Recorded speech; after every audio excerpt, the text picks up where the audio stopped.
Okay, so what we're looking at now is we're looking at topic 7-5, which is special segments in a circle.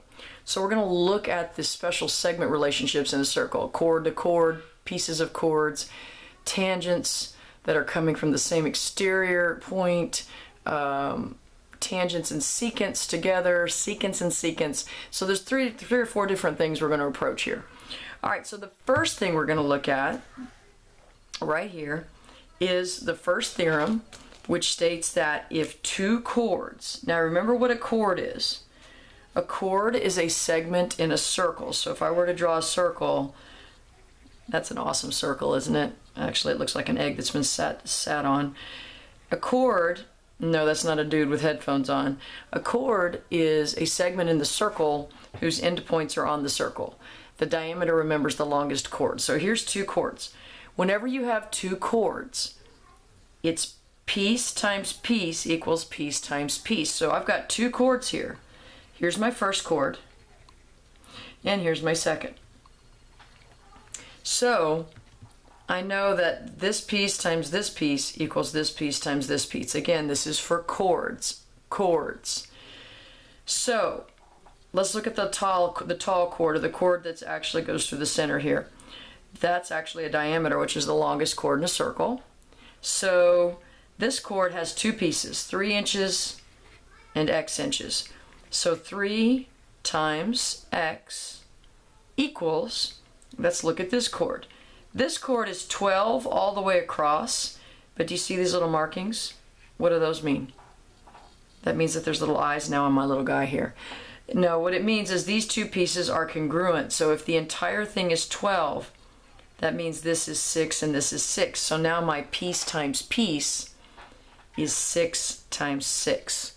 So piece times piece equals piece times piece. So 3x equals 36. I divide both sides by 3, so x is 12. So anytime you have a circle with two chords, piece times piece equals piece times piece, so chords. Now let's look at the next example here that involves the chord as well. Put it right there.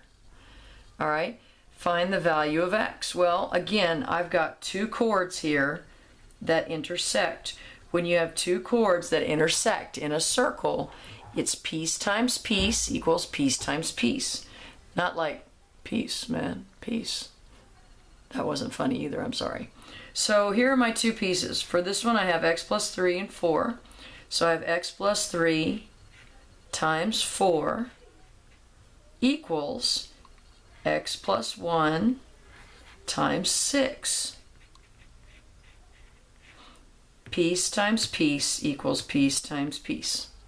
So now I'm going to distribute. X times 4 is 4x. Positive 3 times positive 4 is 12. On the other side, x times 6 is 6x. And positive 1 times 6 is 6. So now I've distributed. So let's get creative here. Now what I'm going to do is I'm going to get the x's all on one side.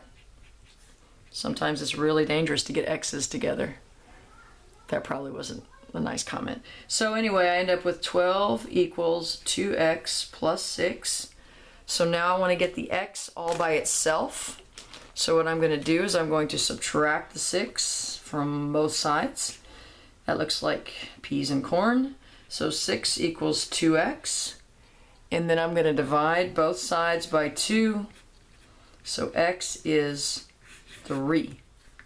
Put that here. Now, if I were to ask you what the actual lengths were, you would just take the 3 and plug in for x. And you would check your answer to see if it works. So let's plug them in. Let's plug in 3 for x here and 3 for x here. 3 plus 3 is 6, and 6 times 4 is 24. 3 plus 1 is 4, and 4 times 6 is 24. Boom. Got it. So remember, two chords intersect in a circle. Piece times piece equals piece times piece. So that is for the chords.